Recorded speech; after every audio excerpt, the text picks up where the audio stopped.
Hello दोस्तों, आज हम बहुत ही बेहतरीन सेशन लेकर आए हुए हैं। आज हम पूरी बुक के कक्षा 10 के गणित के सभी सूत्र पढ़ने वाले हैं, वो भी पूरे डिटेल के साथ प्रमेय से लेकर। ऐसा वीडियो आपको यूट्यूब पर मिलने वाला नहीं है। यूट्यूब के इतिहास में पहली बार क्या होगा, किसी ने पूरे सूत्र का एक साथ आपको निचोड़ दिया है क्लास 10th के मैथ में एनसीईआरटी के लिए। बोर्ड के लिए क्या बहुत ही महत्वपूर्ण सेशन होने वाला है, क्योंकि क्या आप एक जगह आपको सारे फार्मूले मिल जाएंगे और क्या करेंगे, एक घंटे के वीडियो में आप पूरे सूत्र का रिवीजन कर सकते हैं, वो भी अच्छे तरीके से। तो आइए बढ़ते हैं सूत्र की तरफ। तो देखिए, सबसे पहले हम हल करेंगे। सबसे पहले पहला चैप्टर है वास्तविक संख्याएं। वास्तविक संख्या चैप्टर के क्या करें, हम फार्मूले देखते हैं। तो इसमें क्या है, यूक्लिड विभाजन प्रमेयिका। यूक्लिड विभाजन प्रमेयिका में क्या है, सूत्र है a बराबर बी क्यू प्लस आर। ये क्या हो गए, दो संख्याएं दी है a और b, उनका क्या करना है, उनका क्या निकालना है। एचसीएफ निकालने के लिए बहुत ही बेहतरीन सूत्र का यूज हम इसका किए हैं। आपको इसका प्रूफ देखना तो आप वीडियो में आप क्या करना, प्लेलिस्ट में विजिट करके चैप्टर का सॉल्यूशन देखेंगे, वहां पर अच्छे तरीके से क्या किया, इस सूत्र का प्रूफ भी कराया गया है। तो दूसरा सूत्र है कि दो धनात्मक पूर्णांक दिए गए a और b, उनका क्या है, एचसीएफ दिया हो और एलसीएम दिया हो तो दोनों संख्याओं का गुणनफल ज्ञात कर सकते हैं। यदि एलसीएम दे दिया, दोनों संख्याएं दे दी, तो क्या कर सकते हैं, एचसीएफ ज्ञात कर सकते हैं, और एलसीएम एचसीएफ दिया दोनों संख्याओं का गुणनफल भी ज्ञात कर सकते हैं इस सूत्र का यूज करके। तो आइए बढ़ते हैं अगले सूत्र की तरफ। कह रहा है परिमेय संख्या है। परिमेय संख्या किसके है, जिसको p बटे q के रूप में लिखा जा सकता है, उन्हें क्या करें, परिमेय संख्या, जहाँ p और q क्या सहअभाज्य संख्या है। परिमेय संख्या है तो क्या होगी, शांत दशमलव प्रसार होगा या अशांत आवर्ती दशमलव प्रसार होगा। क्या कर सकते हैं, जिसको p बटे q का क्या शांत दशमलव प्रसार कब कहेंगे, जब क्या हो 2 का पावर n और 5 का पावर m क्या हो, यह q, इसका जो भागफल क्या हो, p बटे q में q का मान क्या होना चाहिए, 2 का पावर n और 5 का पावर m के गुणनफल के क्या होना, अभाज्य गुणनखंड के रूप में होगा। तभी क्या कर सकते हैं कि यह दशमलव प्रसार शांत होगा। यदि क्या हो गया, 2 का पावर 3 आ गया और 5 का पावर 2 आ गया और यहीं पर क्या आ गया, 7 का पावर 1 या 2 आ गया, तो क्या कहेंगे, दशमलव प्रसार क्या होगा, शांत नहीं होगा। कौन सा होगा, अशांत आवर्ती दशमलव प्रसार होगा। तो आइए बढ़ते हैं अगले सूत्र की तरफ। तो कह रहा है बहुपद, अगला चैप्टर है बहुपद। बहुपद के चैप्टर का क्या कहते हैं, आइए देखते हैं फार्मूलों को। तो बहुपद में क्या है, बहुपद px, कोई बहुपद दिया है px। कह रहा है बहुपद की घात, बहुपद px में क्या है, x की उच्चतम घात क्या कहलाती है, बहुपद की घात कहलाती है। यदि कोई क्या दिया है, x दिया संख्या, उसकी उच्चतम घात ही क्या कहलाएगी, बहुपद की घात कहलाएगी। तो x की उच्चतम घात क्या है, x है। मान लीजिए क्या ax दिया है, तो क्या होगा, बहुपद की घात 1 है, तो क्या कहेंगे, एक घात बहुपद, एक ही बहुपद कहेंगे। यदि क्या हो ax स्क्वायर हो, तो क्या कहेंगे, द्विघात बहुपद। x की उच्चतम घात 3 हो तो क्या कहेंगे, त्रिघात बहुपद। और बहुपद के शून्यांक एवं गुणनफल में संबंध। यदि क्या हो, बहुपद के कोई बहुपद x squared b x plus c, यदि क्या होंगे, x के 2 मान मिलेंगे, द्विघात है तो क्या हो, इसको 2 मान मिलेंगे, तो अल्फा और बीटा। तो x के दोनों मानों का योगफल क्या होगा, माइनस बी बटे ए के बराबर, और दोनों का मानों का गुणनफल क्या होगा, c बटे ए के बराबर। तो आइए देखते हैं अगला का रहा सूत्र है, यदि बहुपद के शून्यक अल्फा बीटा दिए हो तो, यदि बहुपद के शून्यक दिए हो तो क्या कर सकते हैं, उसका हम क्या कर सकते हैं, बहुपद हमको ज्ञात करना हो तो k into x squared minus alpha beta into x plus alpha beta, मतलब बहुपदों का योग और बहुपदों का गुणनफल। क्या होता है, एक्स स्क्वायर माइनस बहुपद का योग इंटू एक्स प्लस बहुपद का गुणनफल, ये शून्यक का गुणनफल बहुपद करें। बहुपद का मान क्या होता है, k into x squared minus शून्यकों का योग प्लस शून्यकों का गुणनफल। और ये क्या, त्रिघात बहुपद दिया तो क्या, इसके मूल क्या होंगे, अल्फा बीटा गामा 3, त्रिघात बहुपद है क्या, 3 इसके शून्यक प्राप्त होंगे, तो अल्फा बीटा गामा। तो तीनों शून्यकों का योग माइनस बी बटे ए के बराबर, ये दो शून्यक का क्या करें, आपस में गुणा करेंगे तो क्या होगा, सी बटे ए के बराबर। या तीनों को क्या करेंगे, एक साथ ले लेंगे तो क्या आ जाएगा, अल्फा बीटा गामा बराबर हो जाएगा माइनस डी बटे ए के बराबर। अब कर विभाजन एल्गोरिथम किसी संख्या px तथा qx, px में क्या कहते हैं, px और gx दो बहुपद हैं, क्या कहते हैं, px में क्या करें, gx से भाग देंगे तो क्या होगा, आपको qx मिलेगा और rx क्या होगा, शेषफल यानी रिमाइंडर। तो क्या करें, px मान लेते हैं क्या, यह 5 है, क्या करें, 2 से भाग दे रहे हैं तो 2 बार जा रहा है और 1 मिल जा रहा है, यही क्या होगा, ये क्या करेंगे, हम बहुपद के रूप में क्या करेंगे, हल करेंगे तो क्या होगा, X plus Y, X plus 3 में क्या करेंगे एक्स स्क्वायर प्लस 2x से क्या करेंगे भाग देंगे, या 3x में भाग देंगे तो क्या आ जाएगा x बार जाएगा तो हो जाएगा एक्स स्क्वायर प्लस 3x, यहाँ पर रिमाइंडर शेष बच जाएगा तो यहाँ करेंगे यहाँ एक्स स्क्वायर प्लस 3x यहाँ लिख देंगे और x प्लस 3 यहाँ रखेंगे और x बार गया तो यहाँ 2 के जगह पर x रहेगा, क्यूब x के जगह पर तो क्या हो जाएगा ये हो जाएगा px और ये हो जाएगा px करें, ये हो जाएगा gx और ये हो जाएगा px और ये हो जाएगा qx और यहाँ rx का मान 0 आ गया तो rx हो जाएगा। तो इस तरह क्या करेंगे सॉल्व करेंगे। तो आइए अगला सूत्र देखते हैं, दो चर वाले रैखिक समीकरण युग्म। इसमें वह समीकरण जिसे ax plus b y plus c बराबर 0 के रूप में किया सकता है, क्या कहते हैं उसे दो चर वाले रैखिक समीकरण कहते हैं। और दो चर वाले रैखिक समीकरण क्या करते हैं, एक सरल रेखा को निरूपित करते हैं। जब भी दो चर वाले रैखिक समीकरण क्या करेंगे सरल रेखा को निरूपित करेंगे। ये दो सरल रेखाओं के समीकरण दिया a1x b1y प्लस c1 बराबर 0, तो a2x plus b2y plus c2 बराबर 0 दो क्या है जो समीकरण दिए हैं तो क्या होंगे इनके प्रतिच्छेदी रेखाएं होंगी, मतलब एक दूसरे को क्या करेंगे प्रतिच्छेद करेंगे। क्या हो a1/a2 और b1/b2 आपस में बराबर नहीं है तो, और संपाती कम होंगी मतलब एक ही बिंदु से क्या होकर जाएंगी। कब जाएंगी जब a1/a2 b1/b2 और c1/c2 आपस में क्या होंगे तीनों बराबर क्या होंगे एक ही बिंदु से होकर एक ही रेखा पर क्या होंगी जाएंगी। और समांतर कब होंगी a1/a2 इक्वल टू b1/b2, लेकिन क्या हो c1/c2 बराबर नहीं होगा तो क्या होंगी ये दोनों रेखाएं क्या होंगी आपस में समांतर होंगी। तो वही बढ़ते हैं अगले सूत्र की तरफ। कर नाव इधर से जा रही है और नदी भी क्या कर रही है इधर ही बह रही है। नदी में क्या है नाव जा रही है और नदी भी उसी तरह जिस तरफ नदी बह रही है उसी तरफ क्या है नाव को हम लेकर जाते हैं। तो धारा क्या है दोनों की चाल क्या बढ़ जाएगी। ये क्या करें आप चलते हैं और हवा बहता है साइकिल से क्या जिधर हवा बहता है उधर चलते हैं तो क्या होती है दोनों की चाल क्या आती है हमारी स्पीड बढ़ जाती है।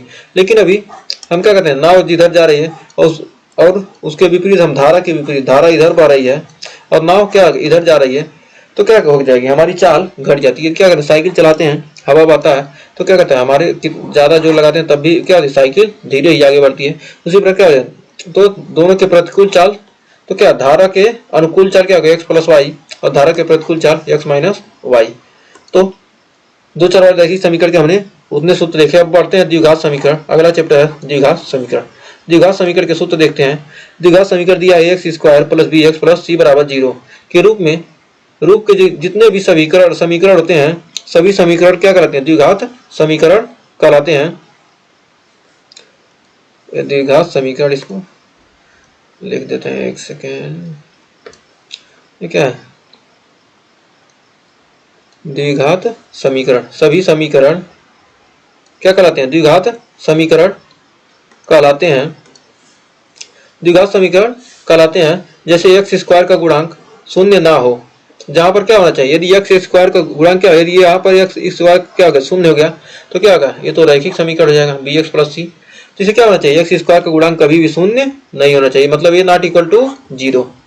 तो फिर कह रहा है द्विघात समीकरण को हल करने की विधियां। द्विघात समीकरण को किन किन विधि गुणनखंड विधि से क्या करेंगे गुणनखंड विधि में क्या करेंगे दो संख्या मान ली x squared plus 3x squared plus 5x plus 6 इस प्रकार का देगा क्या होगा इसका बीच वाले का क्या करेंगे फैक्टर, यानी क्या हो गया गुणनखंड विधि हो गया। और पूर्ण वर्ग बनाने की विधि एक होता है पूर्ण वर्ग बनाने की विधि। पूर्ण वर्ग क्या करेंगे बनाकर हल करेंगे, इसका हमने डिटेल के साथ वीडियो बनाया उसमें आप प्लेलिस्ट में विजिट करके देख लीजिएगा। और फिर अगला होता है सिद्धाचार्य सूत्र। सिद्धाचार्य का सूत्र का यूज करेंगे। सिद्धाचार्य सूत्र किसे कहते हैं, क्या दिया है x squared plus b x plus c कोई दिया है मतलब ए का मान यहाँ x squared plus b x plus c बराबर क्या है कोई द्विघात समीकरण है तो एक्स बराबर हो जाएगा minus B plus minus under root B square minus 4ac upon 2a, जहाँ बी स्क्वायर माइनस 4ac क्या है तो इसके विविधकर कहते हैं। विविधकर का मान क्या होता है डी से प्रदर्शित करते हैं विविधकर, इसी को क्या कहते हैं सिद्धाचार्य का सूत्र कहते हैं। इससे क्या कहते हैं हम एक्स का मान आसानी से निकाल देंगे।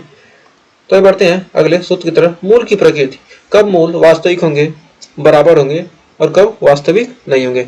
दो भिन्न वास्तविक मूल कब होंगे जब बी स्क्वायर माइनस 4ac का मान क्या होगा 0 से अधिक होगा। जब 0 से अधिक होगा तो मूल क्या होंगे वास्तविक होंगे, लेकिन क्या होगा दोनों अलग अलग। दो बराबर मूल मिलेंगे लेकिन वास्तविक भी होंगे और बराबर भी होंगे। जब क्या बी स्क्वायर माइनस 4ac का मान क्या हो जाए 0 हो जाएगा तो क्या होंगे दो बराबर मूल मिलेंगे। यदि यहाँ पर यहाँ पर क्या रखते हैं, इसका मान यदि 0 हो जाएगा तो -b/2 है, मतलब मान क्या आ जाएगा, हमेशा 0 जोड़ेंगे या 0 घटाएंगे तो क्या उतना ही मान मिलेगा। और कोई वास्तविक मतलब कोई भी मूल प्राप्त नहीं होगा, क्या हो, b² - 4ac, b² - 4ac का मान 0 से कम हो जाएगा, 0 से कम यानी माइनस में आ जाएगा। फिर क्या होगा, कोई भी संख्या माइनस में आ जाती है, यहाँ पर क्या करेंगे, यहाँ पर यदि माइनस में रखेंगे किसी भी संख्या को, किसी भी संख्या को क्या करेंगे माइनस में रखेंगे, यदि क्या करेंगे किसी भी संख्या को क्या करते हैं माइनस में रख देते हैं, यहाँ पर माइनस में रखेंगे, यहाँ माइनस में आ जाएगा, रूट में कोई संख्या क्या आ गई -3 आ गई, इसका मान निकालना संभव है, तो इसलिए क्या हो जाएगा, यह मूल क्या होंगे, काल्पनिक होंगे, मतलब यह वास्तविक मूल नहीं मिलेगा। तो वास्तविक मूल नहीं मिलेगा।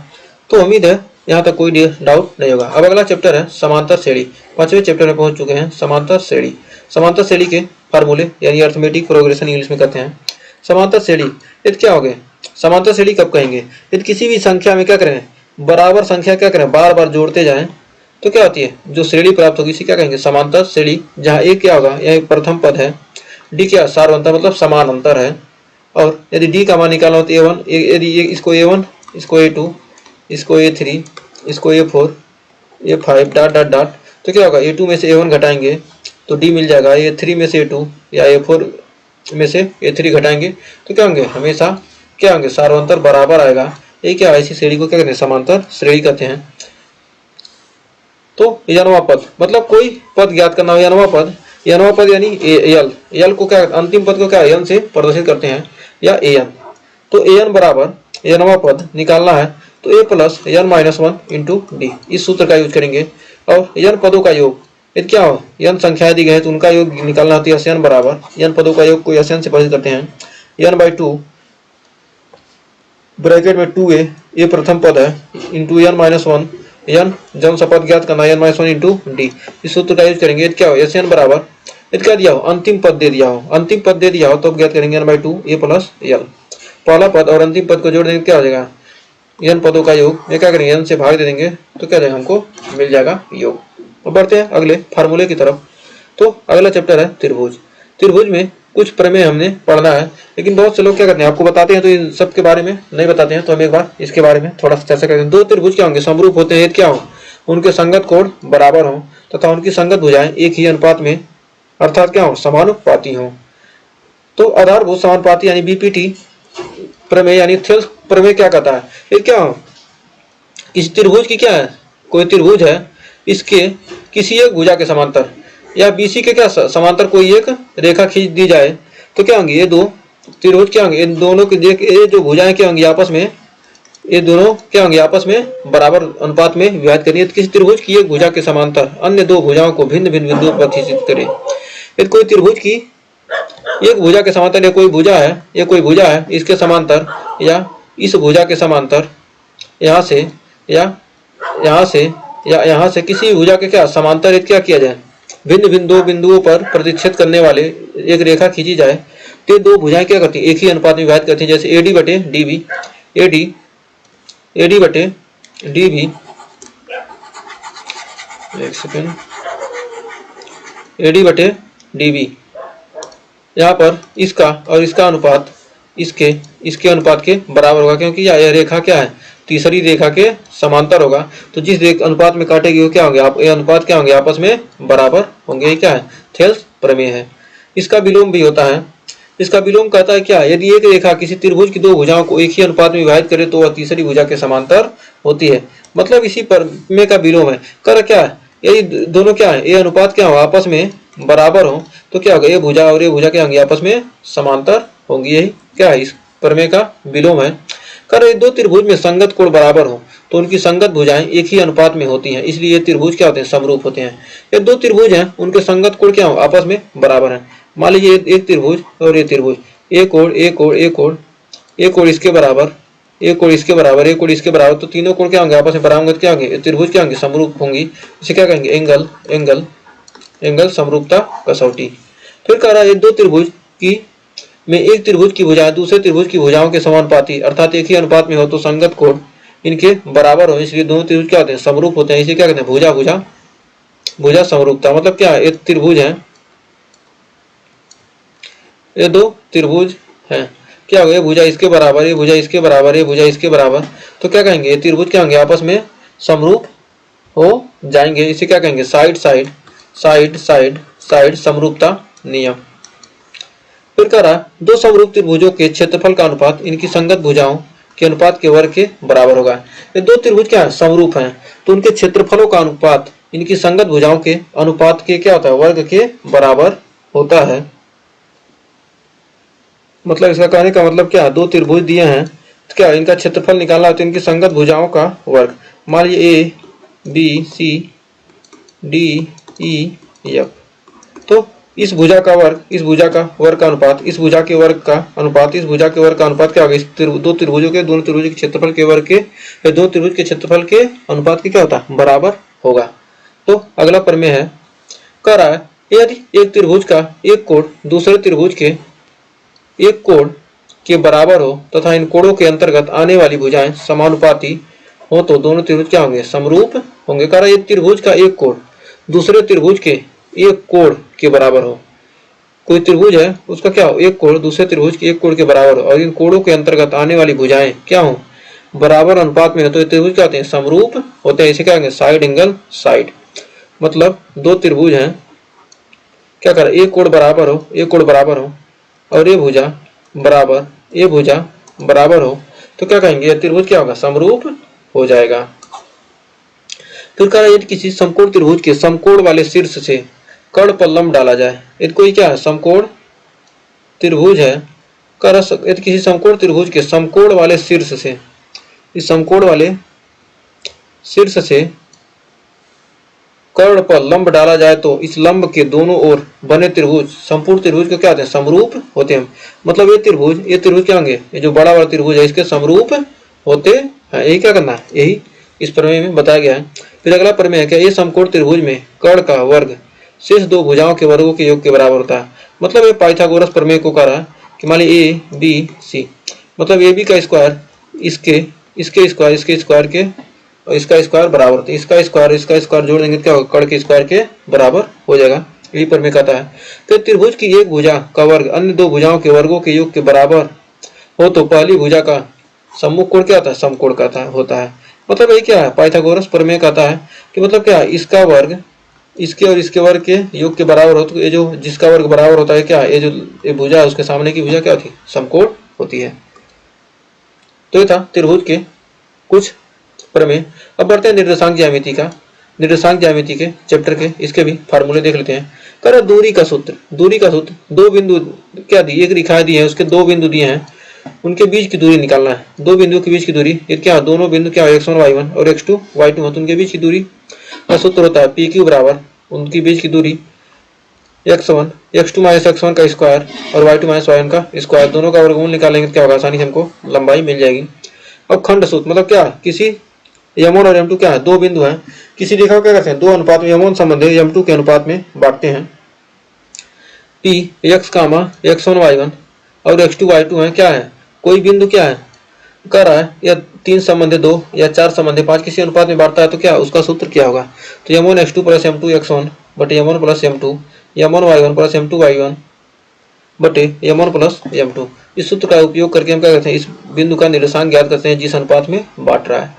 फिर कह रहा है मध्य बिंदु, कोई रेखा दी गई है उसका मध्य बिंदु निकालना है, तो मध्य बिंदु निकालने के करेंगे x1 y1 x1 plus x2 और y1 प्लस y2 दोनों का जोड़ के क्या करेंगे, दो से भाग दे देंगे, तो क्या होंगे, मध्य बिंदु के निर्देशांक हमको मिल जाएंगे।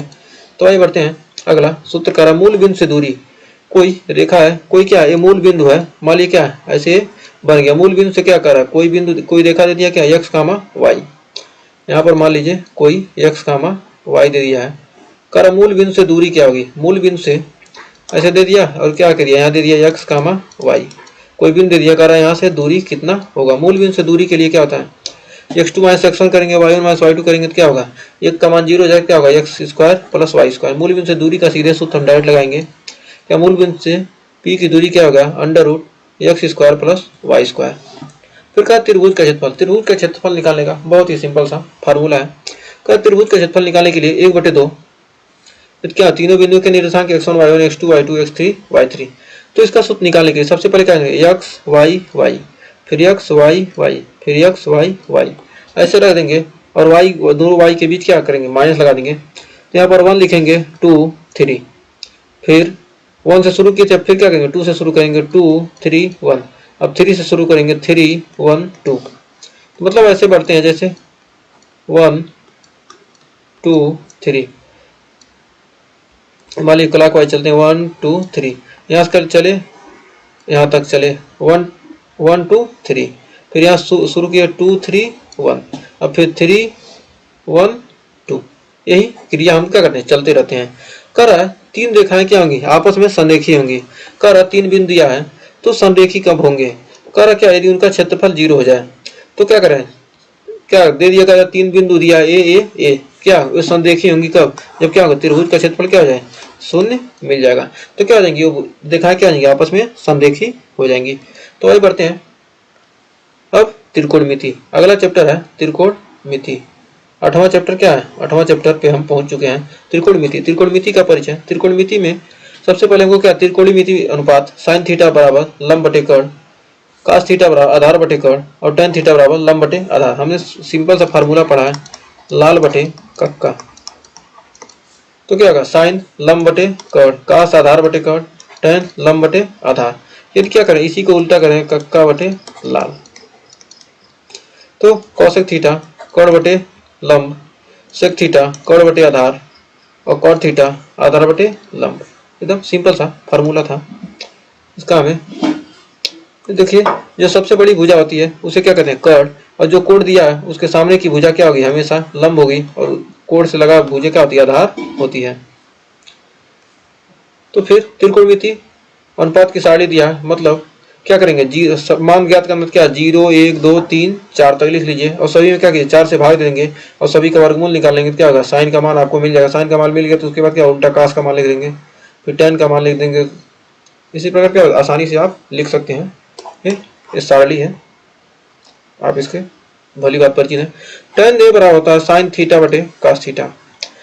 टेन साइन थीटा में कास थीटा भाग देंगे, क्या टेन थीटा मिल जाएगा। और काट थीटा बराबर होता है कास बटे साइन। टेन का उल्टा कॉट होता है तो क्या, कास बटे साइन हो गया। और साइन थीटा का उल्टा 1 कॉसेक थीटा, और कॉसेक थीटा कास थीटा का उल्टा सेक थीटा, 1 बटे सेक थीटा, और टेन थीटा का उल्टा 1 काट थीटा। और कॉसेक 1 साइन के बराबर होता है, और सेक 1 कास के बराबर, और कॉट 1 टेन के बराबर। फिर त्रिकोणमिति सर्वसंख्या। त्रिकोणमिति सर्वसंख्या होता क्या है, तो पता नहीं इस साल सिलेबस में है या नहीं, भले नहीं सिलेबस में, इसको पढ़िए। Cosec cos square theta plus sign square theta का मान 1 होता है। यदि क्या करेंगे, साइन स्क्वायर थीटा उधर गया तो उनमें sine square theta cos square theta के बराबर। यदि कास स्क्वायर थीटा गया तो उनमें cos square theta sine square theta के बराबर। इससे 3 फार्मूले एक से बनेंगे। तो 1 प्लस टेन स्क्वायर थीटा बराबर क्या होता है, सेक स्क्वायर थीटा, और काट स्क्वायर थीटा प्लस 1 बराबर होता है कॉसेक स्क्वायर थीटा।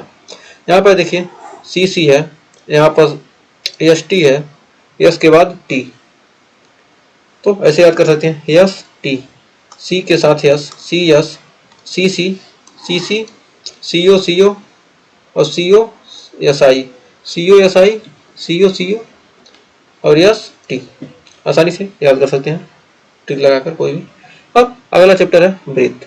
अब वृत्त में कुछ फार्मूले हैं, फार्मूले प्रमेय है। कर बिंदु के किसी बिंदु पर स्पर्श रेखा, स्पर्श बिंदु से जाने वाली त्रिज्या पर क्या होती है, लंब। मतलब कोई वृत्त का कोई बिंदु है, वहां से क्या करिए, एक स्पर्श रेखा खींची जाती है, तो क्या होगा, त्रिज्या पर क्या होती है 90, त्रिज्या का 90 डिग्री का कोण बनाती है। जैसे ओ एम बराबर, ओ एम लंब पी क्यू, ये जो ओ एम है ये लंब किस पर है, पी क्यू पर है। कर बाह्य बिंदु से वृत्त पर खींची गई स्पर्श रेखा क्या होती है, लंबाई बराबर होगी। कोई बाह्य बिंदु है जी है, उसे क्या स्पर्श रेखा खींचे क्या होंगी, दोनों की लंबाइयां क्या होंगी, आपस में बराबर होंगी। वही बढ़ते हैं, अगला चैप्टर है रचनाएं। वृत्त से संबंधित वृत्त में क्या थी, यही दो ही हमें क्या करना था, पर में पढ़ना था। तो अब अगला है रचनाएं। रचनाएं चैप्टर में रचना दिया है, तो रचना कर रहा है एक रेखाखंड को दिए हुए अनुपात में विभाजित करना। कोई रेखाखंड दिया, उसको क्या करना, दिए गए अनुपात में विभाजित करना है। मतलब एक रेखाखंड दे दिया, उसको क्या करना है, चाहे 2 संबंधित 3 के अनुपात में, 4 संबंधित 3 के अनुपात में क्या करते हैं, ऐसे ऐसे करके क्या करते हैं, हम विभाजित करते थे। अब कह रहा है एक दिए हुए स्केल गुणक के अनुसार दिए गए त्रिभुज के समरूप एक त्रिभुज की रचना की जाए। मतलब क्या हो गया, ऐसे एक त्रिभुज दे दिया, कह रहा है इसके 2/3 के बराबर एक त्रिभुज की रचना कीजिए, या 3/4 के अनुसार क्या करना रचना करना है। एक वृत्त के बाहर स्थित किसी बिंदु से उस पर स्पर्श रेखा की रचना कीजिए। एक वृत्त दे देगा, उसके बाहर कोई बिंदु दे देगा, तो उसके क्या करना है, इस पर स्पर्श रेखा की रचना करना है। तो क्या करेंगे, इसका अर्धक करके या क्या करेंगे, तो वृत्त ऐसे बना देंगे और इस बिंदु से क्या करेंगे, ऐसे क्या करेंगे, स्पर्श रेखा की रचना कर देंगे। यही क्या करना है, रचना चैप्टर में हमको ये 3 बातें पढ़नी है। अब आ गया वृत्तों से संबंधित क्षेत्रफल। अगला चैप्टर है वृत्तों से संबंधित क्षेत्रफल। हम जान रहे हैं 12वां चैप्टर होना चाहिए जहां तक हमें उम्मीद है। हाँ, तो ये आपका 12वां, क्योंकि 11वां क्या है, 11वां त्रिभुज था, 10वां वृत्त था। वृत्तों से संबंधित क्षेत्रफल। वृत्त से संबंधित क्षेत्रफल, सबसे पहले वृत्त का क्षेत्रफल। वृत्त का क्षेत्रफल होता है पाई आर स्क्वायर। वृत्त का क्षेत्रफल होता है पाई आर स्क्वायर, जहाँ आर क्या होती है, वृत्त की त्रिज्या होती है। और वृत्त की परिधि मतलब क्या, परिधि जो जितना घूम रहा है, यही क्या होती है, वृत्त की परिधि मतलब कितना लंबा एक गोला है। तो वृत्त की परिधि क्या होती है, 2 पाई आर, जहाँ आर त्रिज्या है। अब त्रिज्यखंड, ये त्रिज्यखंड ज्ञात करना है, मतलब इसका क्षेत्रफल ज्ञात करना है। त्रिज्यखंड का क्षेत्रफल, ये क्षेत्रफल निकालना है। ये जो इतना भाग क्या हुआ है, घिरा हुआ है, इसका क्षेत्रफल निकालने के लिए क्या करेंगे, थीटा, ये कितने डिग्री का कोण बना रहा है, और बटे 360 से क्या करेंगे, डिवाइड कर देंगे, तो हमको क्या मिल जाएगा, त्रिज्यखंड का हमको क्या मिल जाएगा, क्षेत्रफल मिल जाएगा। तो इस त्रिज्यखंड का क्षेत्रफल निकाल सकते हैं किसका, थीटा का यूज करके। तो थीटा बाई 360 थीटा का मान देंगे, आसानी से क्या करेंगे, इस त्रिज्यखंड का क्षेत्रफल निकाल सकते हैं और पाई आर स्क्वायर से पूरा करने पर। फिर कर त्रिज्यखंड के संगत चाप की लंबाई। तो इसके संगत चाप की लंबाई, ये जो संगत चाप है, ये जो क्या हो रहा है, संगत चाप, ये जो बन रहा है चाप, इसकी लंबाई, ये कितना लंबा चाप है, इसकी लंबाई ज्ञात करने के लिए क्या करें, 2 पाई आर से मल्टीप्लाई करेंगे क्या, थीटा बाई 360 में। अब वृत्त का सेगमेंट, हमको क्या करना है, वृत्त का सेगमेंट मतलब इसका क्षेत्रफल निकालना है। ये क्या है, वृत्त खंड कहते हैं इसे, वृत्त सेगमेंट यानी वृत्त खंड कहते हैं। इसका क्षेत्रफल हमको निकालना है। तो वृत्त खंड का क्षेत्रफल निकालना, इसका क्षेत्रफल निकालने के क्या करेंगे, सबसे पहले इस त्रिज्यखंड का क्षेत्रफल निकालेंगे, त्रिज्यखंड का क्षेत्रफल, इस त्रिज्यखंड का क्षेत्रफल निकालेंगे, जैसे त्रिज्यखंड का निकाल लिए। अब क्या करेंगे, इस त्रिभुज का क्षेत्रफल क्या करेंगे, घटा देंगे। ये जो त्रिभुज बन रहा है, इस त्रिभुज का क्या करेंगे, क्षेत्रफल इसको घटा देंगे, तो हमको ये मिल जाएगा ना, ये पूरा का निकाल लिए यहाँ से यहाँ तक। अब क्या करेंगे, अब इस त्रिभुज का निकाल घटा देंगे, हमको इसका निकालना है, क्या करेंगे, इसका पूरा निकाल लिए और इस त्रिभुज को क्या किए, घटा दिए, तो क्या हमको ये मिल जाएगा। तो त्रिभुज का क्षेत्रफल क्या करेंगे, घटा देंगे और त्रिज्यखंड के क्षेत्रफल में से तो हमें क्या हो जाएगा, इसका मिल जाएगा। कौन सा त्रिभुज है उसका हम सूत्र अच्छे तरीके से हमने क्या किया, चैप्टर में कवर किया, उसको वीडियो को आप देख लीजिएगा डिटेल वाला। अब पृष्ठीय क्षेत्रफल, अगला चैप्टर है 13वां चैप्टर, पृष्ठीय क्षेत्रफल। पृष्ठीय क्षेत्रफल बहुत ही बेहतरीन और शानदार चैप्टर है। इसमें घन, घनाभ, शंकु, गोला, अर्धगोला सभी के बारे में पढ़ेंगे। सबसे पहले घन का सूत्र होता है घन जिसकी क्या होती है, प्रत्येक भुजा क्या होती है, प्रत्येक भुजा की लंबाई क्या होती है, आपस में बराबर होती है। इसे क्या कहते हैं, घन जिसकी प्रत्येक भुजा की लंबाई क्या आपस में बराबर क्या कहलाती है, घन कहलाती है। इसको हम अच्छे डिटेल के साथ हमने क्या किया, इसका वीडियो अच्छे तरीके से प्रूफ करके बनाए सभी का, एक बहुत ही डिटेल को, इसको आप प्लेलिस्ट में विजिट करके देख लीजिए। कर घन के भुजा की लंबाई, घन के भुजा की लंबाई ए, कोई घन दिया है उसकी भुजा की लंबाई यदि ये है तो क्या संपूर्ण पृष्ठीय क्षेत्रफल 6a स्क्वायर और पार्श्व पृष्ठीय क्षेत्रफल क्या होना चाहिए, 4a स्क्वायर, और इसका आयतन होगा a क्यूब। क्योंकि हम इस वीडियो में क्या हम सूत्र पढ़ रहे हैं, इसलिए क्या इसका हम प्रूफ आपको नहीं करा सकते, क्योंकि प्रूफ कराएंगे तो क्या होगा, प्रूफ तो आपको एग्जाम में लगे आएगा नहीं, क्या आपको सवाल लगेगा, तो क्या सवाल के लिए सूत्र चाहिए, तो इसके लिए इससे अच्छा वीडियो आपके लिए कहीं मिल ही नहीं सकता। तो आइए, घन था, अब घनाभ। घनाभ की लंबाई यल, चौड़ाई बी और ऊंचाई एच हो।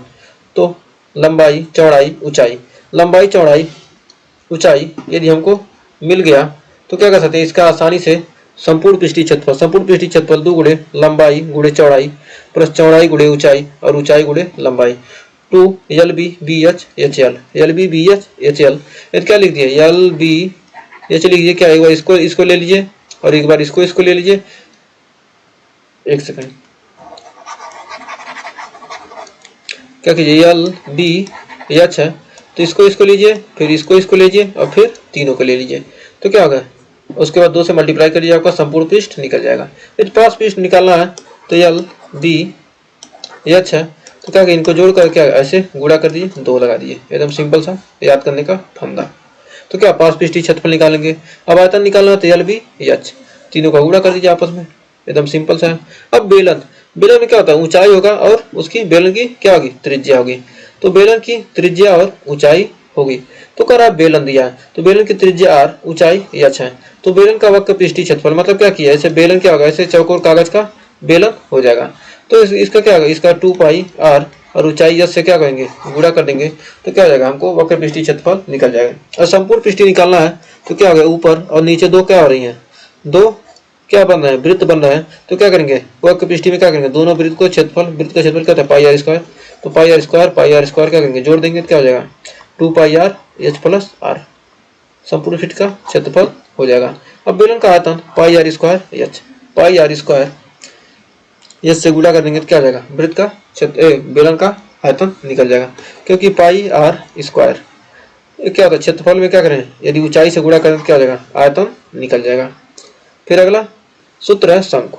शंकु में तिर्यक ऊंचाई होती है। शंकु ये क्या है, एक शंकु है, इसकी क्या तिर्यक ऊंचाई l और ऊंचाई h और त्रिज्या r। तो तिर्यक ऊंचाई l निकालना है तो क्या है, ऐसे बन रहा है, क्या इसका मान निकालना है तो क्या आ जाएगा, A H square plus R square, क्या ये क्या समकोण त्रिभुज बन रहा है तो क्या आ जाएगा, इसकी ऊंचाई आसानी से आप निकाल सकते हैं।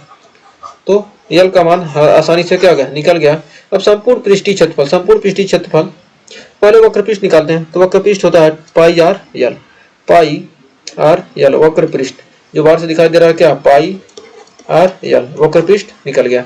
वक्र पृष्ठ में क्या नीचे देख रहे हैं, क्या एक वृत्त बन रहा है, तो क्या कीजिए, पाई आर स्क्वायर, इसका क्षेत्रफल निकलेगा तो क्या होगा, पाई आर स्क्वायर जोड़ देंगे तो क्या, pi are L plus are.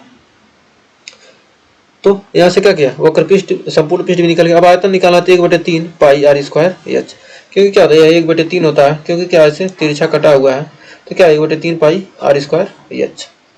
तो अब अगला है गोला। गोला क्या होता है, जो गेंद होता है उसे क्या कहते हैं, गोला। तो उसका हमको क्या करना है, क्षेत्रफल निकालना है, उसका गोले का हमको क्या करना है, वक्र पृष्ठीय क्षेत्रफल निकालना है। गोले की त्रिज्या कितना होती है, गोले की त्रिज्या r। अब गोले का पृष्ठीय क्षेत्रफल 4 पाई आर स्क्वायर, या वक्र पृष्ठीय या संपूर्ण पृष्ठीय इसमें नहीं होता है। जब पूरा गोला क्या है, इसका क्या है, बाहर से जो देखेंगे वही क्या होगा, उसका क्षेत्रफल निकलेगा। तो पृष्ठीय क्षेत्रफल हो जाएगा 4 pi r squared, 4 pi r squared. फिर क्या आयतन निकालना है, तो आयतन निकालने के लिए क्या है, 4/3 पाई आर क्यूब। फिर क्या 1/3 पाई आर स्क्वायर एच था, इसी में क्या किया, 4 से गुणा करके, एच तो ऊंचाई तो होगी नहीं, इसलिए क्या होगी, त्रिज्या और होगी, क्या pi r squared 4/3 pi r cube. तो क्या होगा, आयतन भी निकल गया। अब आयतन निकल गया, अब अर्धगोला। अब गोले का क्या होता है, गोले का आधा कटा भाग क्या होता है, अर्धगोला होता है। तो इसकी त्रिज्या क्या दी गया, r दे दिया। तो कर अर्धगोले की त्रिज्या यदि r है, तो वक्र पृष्ठीय क्षेत्रफल क्या होगा, 2 पाई आर स्क्वायर। तो अर्धगोले का वक्र पृष्ठीय क्षेत्रफल हो जाएगा 2 पाई आर स्क्वायर। तो 2 पाई आर स्क्वायर और संपूर्ण पृष्ठीय क्षेत्रफल 2 pi r squared plus pi r squared, क्योंकि क्या वक्र पृष्ठीय 2 पाई आर स्क्वायर, गोला था तो उसका आधा कर दिया, क्या तो 2 हो गया। और क्या और संपूर्ण पृष्ठ निकालना तो क्या, नीचे देखना क्या, एक वृत्ताकार भाग बन रहा है, तो इसलिए क्या पाई आर स्क्वायर बढ़ गया, तो इसलिए क्या होगा 3 पाई आर स्क्वायर। और आयतन क्या होगा, पूरे का आयतन कितना था, 4/3 पाई आर क्यूब, तो आधा है तो 2/3, 2 से भाग देंगे, 2/3 पाई आर क्यूब हो जाएगा। अब अगला है शंकु का छिन्नक। अब शंकु दिया है, उसके छिन्नक का क्या करना है, हमको फार्मूला ज्ञात करना है। तो शंकु छिन्नक का फार्मूला होता है, शंकु के छिन्नक में क्या होती है, 2 त्रिज्या होती है, एक ऊपर और नीचे। नीचे वाली त्रिज्या क्या होती है, बड़ी, तो r1 बड़ी है r2 से। तो वक्र पृष्ठ निकालना है, तो वक्र पृष्ठ निकालने के लिए सूत्र होता है pi r1 plus r2 into l, pi r1 plus r2 into l. और संपूर्ण पृष्ठ का क्षेत्रफल होता है pi r1 plus r2 into यल। वक्र पृष्ठ में क्या करेंगे, ऊपर की त्रिज्या का स्क्वायर नीचे की त्रिज्या का स्क्वायर जोड़ देंगे, क्या हो जाएगा, हमको संपूर्ण पृष्ठ मिल जाएगा, एकदम सिंपल सा है। और आयतन निकालने के लिए, आयतन निकालने के क्या, दोनों का स्क्वायर करके क्या, दोनों का गुणा कर देंगे, और एच से गुणा करके 1/3 पाई क्या था, 1/3 पाई आर एच। आर का मान क्या लेंगे, r1 square plus r2 square plus r1 r2 into H. यदि एल स्क्वायर का एल का मान निकालना है, तो एल का मान निकालेंगे तो एल स्क्वायर बराबर r1 माइनस r2 का स्क्वायर, r1 माइनस r2 का स्क्वायर प्लस एच स्क्वायर। ये क्या हो जाएगा, तिर्यक ऊंचाई शंकु के छिन्नक की निकल जाएगी। तो उम्मीद है यहाँ तक भी कोई डाउट नहीं होगा। और अगला है सांख्यिकी। 14वां चैप्टर पर हम पहुंच चुके हैं धीरे धीरे। तो 14वां चैप्टर है सांख्यिकी। सांख्यिकी के कुछ महत्वपूर्ण फार्मूले आइए देखते हैं। सांख्यिकी का महत्वपूर्ण फार्मूला क्या कर रहा है, सांख्यिकी में माध्य, सबसे पहला टॉपिक है माध्य। माध्य हमको ज्ञात करना है। माध्य ज्ञात करने की हमने क्या तीन विधियां पढ़ी हैं, प्रत्यक्ष विधि, कल्पित माध्य विधि, पग विचलन विधि। तो प्रत्यक्ष विधि में हम क्या करते हैं, सीधे एफ एक्स निकालते हैं जो बारंबारता है और एक्स आंकड़ा जो दिया है और बारंबारता, आंकड़ा और बारंबारता के गुणनफल को क्या करेंगे, बारंबारता से भाग देते हैं, क्या हमको प्रत्यक्ष विधि से सीधे मान निकल जाता है। अब फिर अगला होता है कल्पित माध्य विधि। ये क्या होगा, कोई बड़ा आंकड़ा दे दिया तो क्या करेंगे, कल्पित माध्य विधि लगाएंगे, जहां एक्स बराबर a plus sigma f into d upon f. यहाँ पर क्या ए को मान लेते हैं कल्पित माध्य मान लेते हैं, और कल्पित माध्य में से क्या करेंगे, एक्स को घटा देंगे। यदि हमको ये निकालना है तो क्या करेंगे, एक्स में से जो एक्स दिया रहता है, मतलब दिया है एक्स दिया है, क्या करेंगे, एक्स की जितने भी आंकड़े दिए हैं तो क्या करेंगे, एक्स में से क्या करेंगे, एक्स के में से क्या किसी एक को क्या करेंगे, बीच में को बीच वाले एक संख्या को क्या करते मानते हैं, ए मान लेते हैं। ए मान कर क्या करते हैं, सभी में से क्या करेंगे, घटा देते हैं, और घटाने पर जो आता है उसको क्या करते हैं, जो आता है उसमें क्या करेंगे, एफ से मल्टीप्लाई कर देंगे, जो एफ होगा उससे मल्टीप्लाई बारंबारता से मल्टीप्लाई करके क्या करेंगे, जोड़ देंगे, और जोड़ने के बाद क्या करेंगे, सिग्मा एफ से एफ के सभी योग से क्या करेंगे, भाग दे देंगे, तो क्या हमको कल्पित माध्य विधि से माध्य निकल जाएगा। और पग विचलन विधि इसका ही छोटा रूप होता है, जहाँ एक्स बार बराबर हो जाएगा पग विचलन विधि से a plus sigma f into u upon sigma f into h. तो यहाँ पर क्या है, एफ और यू का मान निकलता है एक्स माइनस ए। जैसे यहाँ पर एक्स माइनस ए निकाले, लेकिन क्या करेंगे, बारंबारताओं का अंतर जो एक्स वर्ग अंतराल यदि क्या दिया 10 से 20, 20 से 30, तो क्या यहाँ पर बारंबारता का अंतर कितना है, 10 है, यहाँ पर भी क्या 10 है। जब क्या आंकड़ा क्या बारंबारता जब बराबर दी रहेगी तो क्या करेंगे, इस सूत्र का यूज करेंगे, और सबसे कम गुणा भाग इस सूत्र में करना रहता है, और सबसे बेस्ट विधि भी यही मानी जाती है, क्योंकि क्या कम गुणा करने में कम से कम समय में क्या करते हैं, इससे सॉल्व क्या करते हैं, हल कर सकते हैं। क्या होता है, पग विचलन विधि। तो बढ़ते हैं अगले फार्मूले की तरफ। कर अब बहुलक, हमने माध्य पढ़ लिया, अब बहुलक। बहुलक ज्ञात करने के लिए सूत्र होता है L plus F one minus F zero upon two F one minus F zero minus F two into H.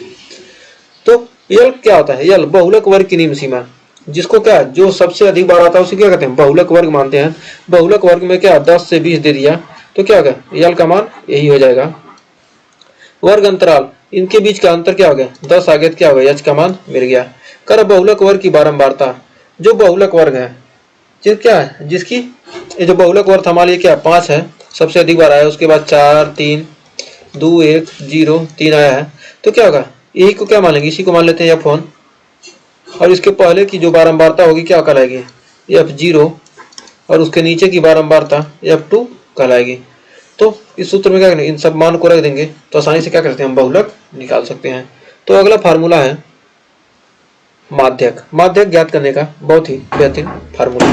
कर अवर्गीकृत आंकड़ों के माध्यक, ये क्या होगा, आंकड़ा क्या अवर्गीकृत हो, इस सूत्र का हम यूज क्या करेंगे, 9th में पढ़े हैं, 10 में तो हमको इसका यूज करना है। ये क्या हो, n का मान विषम हो तो माध्यक n प्लस 1 अपान 2 वह पद हो जाएगा, क्या हो जाएगा, माध्यक हो जाएगा। ये क्या हो, n का मान सम हो तो क्या होगा, n/2 प्लस n/2 प्लस 1, दोनों पदों का योग क्या करके क्या करेंगे, 2 से भाग देंगे, क्या होगा, हमको माध्यक मिल जाएगा। अब वो आंकड़ा क्या वर्गीकृत किया हो तो क्या करेंगे, हम संचयी बारंबारता विधि से क्या करेंगे, निकालेंगे। तो माध्यक का सूत्र होता है l plus n/2 minus c f upon f into h, जहाँ यल क्या है, माध्यक वर्ग की निम्न सीमा, यल क्या है, यल क्या है, माध्यक वर्ग की, यल माध्यक वर्ग की क्या है, निम्न सीमा है। जिस माध्यक वर्ग में क्या है चल रहे हैं, क्या हो गए, माध्यक वर्ग जो सबसे अधिक है, माध्य जो आया है, बीच का जो माध्य आया है उसकी क्या है, निम्न सीमा है, और यन प्रेक्षणों की संख्या। हमने अच्छे तरीके से क्या है, इस सूत्र का प्रूफ डिटेल के साथ किया है, प्लेलिस्ट में विजिट करके इस सारे सूत्र को क्या कहते हैं, एक वीडियो में देख सकते हैं। फिर प्रेक्षणों की संख्या, और सी एफ माध्यक वर्ग से ठीक पहले की संचयी बारंबारता है, और एफ माध्यक वर्ग की क्या है, बारंबारता। जो माध्यक वर्ग था उसके ठीक पहले वाले वर्ग की क्या होती है, संचयी बारंबारता को सी एफ मानते हैं। और जब क्या है, माध्यक वर्ग की बारंबारता, जो माध्यक वर्ग है उसकी बारंबारता है, और एच क्या है, वर्ग माप, जो क्या है, अंतर, यानी 5 से 10 दिया तो क्या इसके बीच का जो अंतर है वो क्या है, एच का मान है। तो आगे बढ़ते हैं अगले फार्मूले की तरफ। तो अगला है माध्य, बहुलक और माध्यक में संबंध।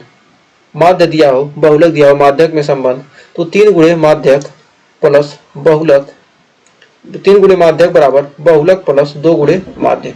ये क्या है? माध्य माध्यक में संबंध। ये बहुविकल्पी क्वेश्चन में आपका 1 नंबर में पूछा जा सकता है। तो 3 गुणे माध्यक, तो 3 गुणे माध्यक, देखिए इसमें माध्यक में क्या है, 1 2 3, 3 ठो है तो क्या माध्यक 3 से गुणा किया है, और बहुलक 4 ठो है तो इसमें कुछ नहीं किए हैं, और माध्य 2 ठो है तो क्या कर दिए, गुणा कर दिए 2 से।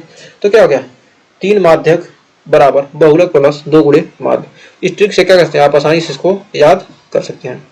तो लास्ट चैप्टर प्रायिकता, प्रायिकता में हमें 2 ही 3 फार्मूले पढ़ने हैं, उससे क्या होंगे, पूरे चैप्टर आपके खल्लास हो जाएंगे। हमने पूरा चैप्टर अच्छे तरीके से कवर किया। तो पीई बराबर ई के अनुकूल परिणामों की संख्या और प्रयोग के सभी संभव परिणाम, मतलब अनुकूल परिणाम बते कुल परिणाम। ये क्या होता है, किसी की संख्या की क्या है प्रायिकता। ये क्या हो रहा है, एक बार हेड आ रहा है और एक बार टेल आ रहा है, एक सिक्के को उछालने क्या आ रहा है, हेड और टेल आ रहा है। तो कह रहा हेड आने की प्रायिकता, मतलब हेड आने की प्रायिकता, हेड कितनी बार आया, एक ही बार आया, और कुल परिणाम कितने हैं, 2। तो क्या हो गया, पी हेड आने की प्रायिकता कितनी है, 1/2। तो इस तरह क्या प्रायिकता भी आप निकाल सकते हैं। फिर कह रहा पीई, पी अनुकूल बराबर 1 माइनस पी प्रतिकूल, मतलब कोई घटना घटित हो रही है और किसी घटना के घटित न होने की प्रायिकता, पीई क्या है, घटित न होने की प्रायिकता। क्या होती, किसी भी घटना के घटित होने की कुल प्रायिकता कितनी होती, 1 होती है, मतलब कुल संभावना कितनी होती, 1। तो घटना के घटित होने की प्रायिकता और घटना के घटित न होने की प्रायिकता दोनों का योग कितना होता है, 1 होता है। घटना घटेगी एक संभावना, घटना नहीं घटेगी दूसरी संभावना, मतलब एक घटेगी या तो नहीं घटेगी, दोनों की संभावनाओं का योग कितना होता है, 1 होता है। तो कह रहा है घटना घटित होने की प्रायिकता और घटना घटित न होने की प्रायिकताएं दोनों क्या होती है, पर 1 होती है। मतलब 0 कोई भी क्या होती है, किसी भी प्रायिकता का मान क्या होता है, 0 और 1 के बीच में ही आता है। किसी भी प्रायिकता क्या होता है, सिर्फ 0 और 1 के बीच का ही क्या है, खेल है, या तो 0 होगा या तो 1 होगा, उससे अधिक कोई भी किसी भी संख्या की क्या होती, प्रायिकता नहीं होती। तो हमने ये 15वां चैप्टर पूरे डिटेल के साथ बहुत ही बेहतरीन तरीके से क्या किया है, सभी फार्मूलों को क्या किया है, अच्छे तरीके से कवर कर लिया, और सारे फार्मूले आपको अच्छे तरीके से क्लियर हो गए होंगे। अगर हमारी वीडियो आपको पसंद आई तो ज़्यादा से ज़्यादा दोस्तों में अपने शेयर कीजिए, जिससे क्या हो सके, आपके सारे दोस्त इस वीडियो का लाभ उठा सकें। और वीडियो पसंद आई हो तो वीडियो को लाइक, शेयर और चैनल को सब्सक्राइब जरूर कीजिएगा, क्योंकि हमने बहुत ही मेहनत करके इन सारे फार्मूलों को एक जगह इकट्ठा करके आपको देने की कोशिश की है। अगर कोई त्रुटि होगी तो उसे क्षमा कीजिएगा। तो मिलते हैं नेक्स्ट वीडियो में कुछ और क्वेश्चन के साथ। बोर्ड के एग्जाम के हम बेहतरीन क्वेश्चन इस चैनल पर अपलोड कर रहे हैं, आप उसे प्लेलिस्ट में विजिट करके देखते रहेगा। तो धन्यवाद, मिलते हैं नेक्स्ट वीडियो में, तब तक के लिए टेक केयर।